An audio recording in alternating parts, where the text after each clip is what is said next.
Shalom, selamat pagi semuanya. Apa kabar? Baik. Apa kabar semuanya? Luar biasa. Puji Tuhan, sekali lagi ya kakak tanya, apa kabar semuanya? Baik. Teman-teman yang di sini semuanya kabarnya baik. Tentunya yang di rumah baik juga kan? Puji Tuhan. Oleh sebab itu, mari kita sama-sama kembali beribadah. Kita mau memuji Tuhan dengan hati yang penuh sukacita. Namun sebelumnya kita berdoa terlebih dahulu. Mari kita bersatu dalam doa. Bapa kami yang di surga, terima kasih kami sudah disertai sepanjang minggu ini. Pagi ini kami mau kembali datang beribadah. Kiranya Tuhan Yesus terus berikan kami hati penuh sukacita untuk memuji Tuhan. Dan Tuhan Yesus juga beri kami ketekunan untuk bisa belajar firman Tuhan pada hari ini. Dalam nama Yesus kami serahkan ibadah ini dalam tangan kasih Tuhan. Terpujilah Tuhan Yesus yang baik. Amin. Puji Tuhan, pagi ini dengan semangat, dengan sukacita kita mau naikkan satu pujian yang berjudul Hari Ini Harinya Tuhan. Yuk kita sama-sama berdiri, yuk kita nyanyi ya, kita puji Tuhan.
Hari-harinya Tuhan. Oleh sebab itu jangan lupa ya, mulai dari hari Senin, Selasa, Rabu, Kamis, Jumat, Sabtu, Minggu, tetap ingat memuji Tuhan Yesus. Ingat ya, jangan lupa selesai kebaktian juga tetap memuji Tuhan Yesus.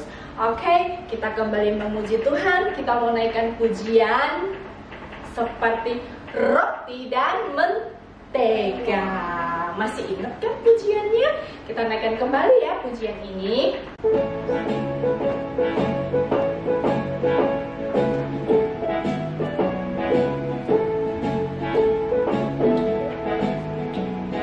Kau temanku, ku temanmu, kita selalu bersama. Seperti mentega dengan roti, nyam-nyam. Kau temanku, ku temanmu, kita selalu bersama. Seperti celana dengan baju seret. Ku akan selalu mendukungmu, mendorongmu terus maju. Dan bila kau sedih, ku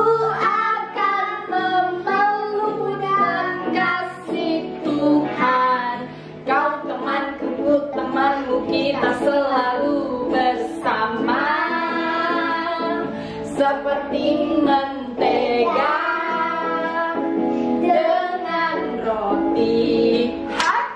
Nyam nyam nyam lagi. Kau temanku, ku temanmu, kita selalu bersama. Seperti celana, seperti celana dengan baju. Ku akan selalu mendukungmu, mendorongmu terus maju. Dan bila kau sedih, ku akan memelukmu dengan kasih Tuhan. Kau temanku, ku temanmu, kita selalu bersama. Seperti mentega dengan roti. Nyam nyam nyam. Seperti celana, seperti celana dengan baju. Kita akan terus menjadi teman di dalam kasih Tuhan. Nah, sekarang saatnya kita mau mendengarkan firman Tuhan. Namun sebelumnya kita mau naikkan satu pujian, Jalan Serta Yesus.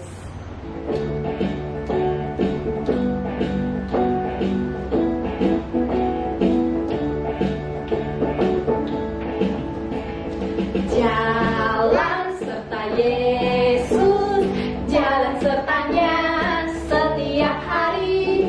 Jalan serta Yesus, serta Yesus selamanya. Jalan serta Yesus, jalan serta Yesus, jalan sertanya setiap hari. Jalan serta Yesus, serta Yesus selamanya. Jalan dalam duka, jalan dalam suka, jalan sertanya setiap hari. Jalan serta Yesus, serta Yesus selamanya. Sekali lagi. Jalan serta Yesus, jalan sertanya setiap hari. Jalan serta Yesus, serta Yesus selamanya. Serta Yesus selamanya. Serta Yesus selamanya. Serta Yesus selamanya. Serta Yesus selamanya. Puji Tuhan, jalan serta Yesus selama-lamanya. Oke, kita mau belajar firman Tuhan. Biarlah firman Tuhan ini yang memberi kita petunjuk untuk bisa tetap setia jalan serta Yesus. Sebelumnya kita berdoa. Bapa kami yang di surga, terima kasih kami sudah diberikan hati yang penuh sukacita untuk memuji nama Tuhan Yesus. Tuhan Yesus, sebentar kami mau sama-sama belajar dari firman Tuhan. Kiranya Tuhan Yesus berikan kami hati, bisa duduk dengan diam, tertib mendengarkan firman Tuhan. Dan juga Tuhan Roh Kudus, berikan kami kekuatan, kemampuan untuk bisa melakukan firman Tuhan. Dalam nama Tuhan Yesus kami berdoa dan memohon. Amin. Silakan duduk, siapkan Alkitabnya, kita mau sama-sama belajar firman Tuhan. Halo adik-adik, Alkitabnya semua udah disiapkan kan? Oke, hari ini kita mau belajar firman Tuhan yang judulnya Kakak kasih tema kehidupan orang-orang yang dipenuhi Roh Kudus. Sekali lagi ya, tema hari ini kakak kasih temanya kehidupan orang-orang yang dipenuhi oleh Roh Kudus. Nah, adik-adik, 2 minggu kemarin kita sudah belajar tentang dipenuhi oleh Roh Kudus. Nah, 2 minggu kemarin kita belajar 2 bagian ya, dipenuhi oleh Roh Kudus. Jadi tanda orang dipenuhi Roh Kudus ada berapa? Ada 4. Masih ingat nggak yang pertama apa? Yang pertama apa? Iya, orang yang dipenuhi Roh Kudus memiliki kemampuan untuk melayani. Yang kedua, orang yang dipenuhi Roh Kudus mempunyai sifat atau karakter yang baru. Nah, karakter yang baru ini tentunya karakter yang baik. Yang ketiga apa? Yang ketiga adalah tanda orang dipenuhi Roh Kudus, yaitu orang tersebut suka akan firman Tuhan. Dan yang keempat, tanda dipenuhi Roh Kudus adalah yang keempat apa? Orang tersebut suka beribadah bersama dan berteman dengan sikap yang baik. Nah, adik-adik, mungkin adik-adik nggak bisa ingat semuanya, tidak apa-apa. Tapi yang penting adik-adik harus bisa melakukannya. Ingat ya, harus bisa melakukannya. Nah, hari ini kita akan sama-sama belajar bagaimana kehidupan orang-orang yang sudah dipenuhi oleh Roh Kudus. Ayo kita buka Alkitab kita buka di dalam Kisah Para Rasul 2 ayat 45 sampai 47. Kakak ulangi sekali lagi ya. Kisah Para Rasul 2, Kisah Para Rasul 2 ayat 45 sampai 47. Sekali lagi, Kisah Para Rasul 2 ayat 45 sampai 47. Yuk, perhatikan ya, kita baca sama-sama. Kakak baca di sini, adik-adik baca di rumah ya. Diperhatikan, kakak bacanya pelan-pelan. Kisah Para Rasul 2 ayat 45 sampai 47. Ayat 45, dan selalu ada dari mereka yang menjual harta miliknya, lalu membagi-bagikannya kepada semua orang sesuai dengan keperluan masing-masing.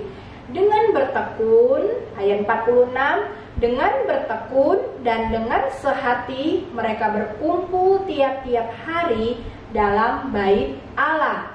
Mereka memecahkan roti di rumah masing-masing secara bergilir dan makan bersama-sama dengan gembira dan dengan tulus hati.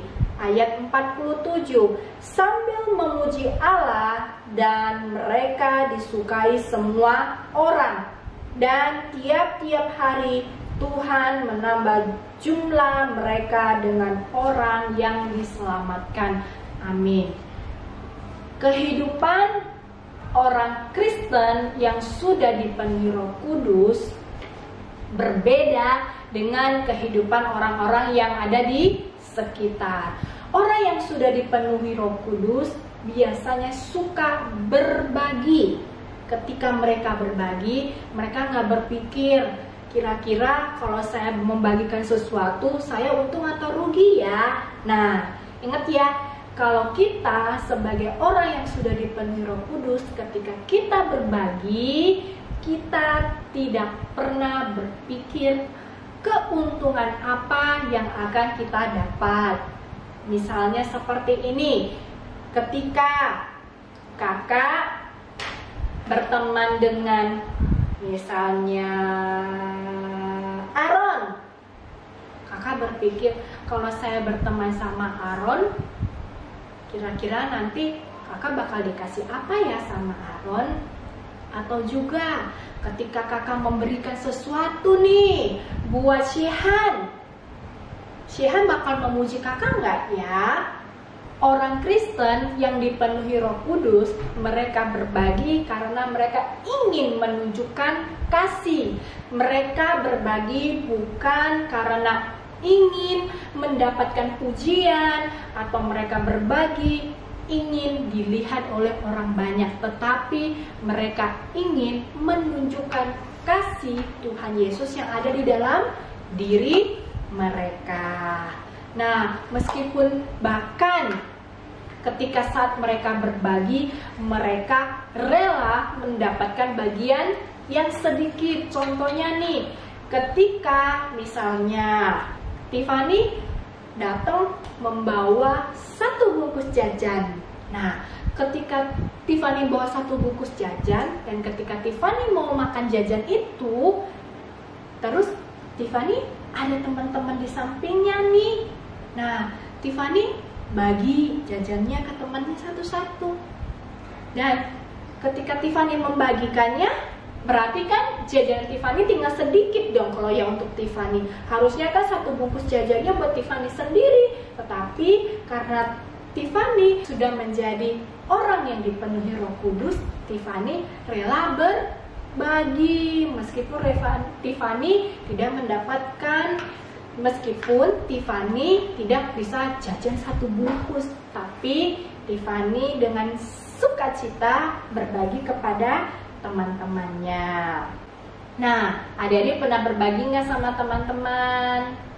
Tentunya pernah kan? Kalau misalnya adik-adik masih ada yang belum pernah berbagi, adik-adik belajar dari firman Tuhan. Kita belajar cerita tentang Tuhan Yesus, di mana waktu itu Tuhan Yesus membagikan makan kepada 5.000 orang. Dengan belajar cerita firman Tuhan tentang Tuhan Yesus membagikan makan 5.000 orang, di situ adik-adik diajak untuk berbagi tanpa memikirkan untung atau ruginya. Selain suka berbagi, orang-orang yang dipenuhi Roh Kudus juga selalu bersyukur kepada Tuhan. Tahu nggak apa artinya bersyukur? Bersyukur itu berterima kasih kepada Tuhan Yesus karena sudah diberkati. Entah berkat itu banyak atau sedikit, adik-adik bersyukur. Contohnya nih, mungkin ada teman-teman kalian yang punya HP baru, sedangkan adik-adik sampai sekarang belum dikasih HP sama mama atau sama papa. Adik-adik nggak usah sedih, tapi kita terus bersyukur. Karena apa? Nggak ada HP bisa membuat kita apa? Fokus belajar. Tidak ada HP membuat kita bisa bermain dengan banyak teman. Kita nggak sibuk dengan handphone kita, ya kan? Nah, jadinya ketika adik-adik fokus belajar, ketika adik-adik besar, adik-adik bisa mendapatkan pekerjaan yang baik. Dan saat mendapatkan pekerjaan yang baik dan bagus, adik-adik bisa membeli HP yang lebih bagus. Jadi adik-adik, bersyukur itu bukan tentang apa yang kita miliki, tetapi bersyukur itu juga tentang apa yang dimiliki orang tua kita. Ingat ya, kehidupan orang yang dipenuhi Roh Kudus itu mereka suka berbagi.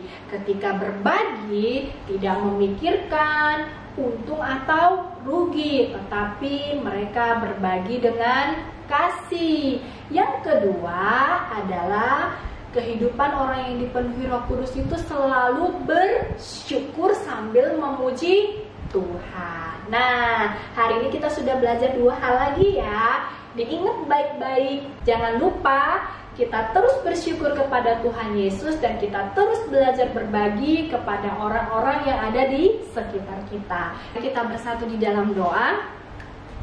Tuhan Yesus, terima kasih. Tuhan Yesus sudah mengajar kami melalui firman Tuhan hari ini untuk kami bisa belajar berbagi dengan penuh ucapan syukur juga. Kami mau selalu bersyukur kepada Tuhan. Kiranya Tuhan Yesus tolong kami selalu bisa bertekun di dalam firman Tuhan, dan Tuhan Yesus terus berikan kami sukacita, memampukan kami melakukan aktivitas kami selanjutnya. Dalam nama Yesus kami berdoa dan bersyukur. Amin. Firman Tuhan sampai di sini. Sampai jumpa. Tuhan Yesus memberkati kita semua. Sampai jumpa. God bless you.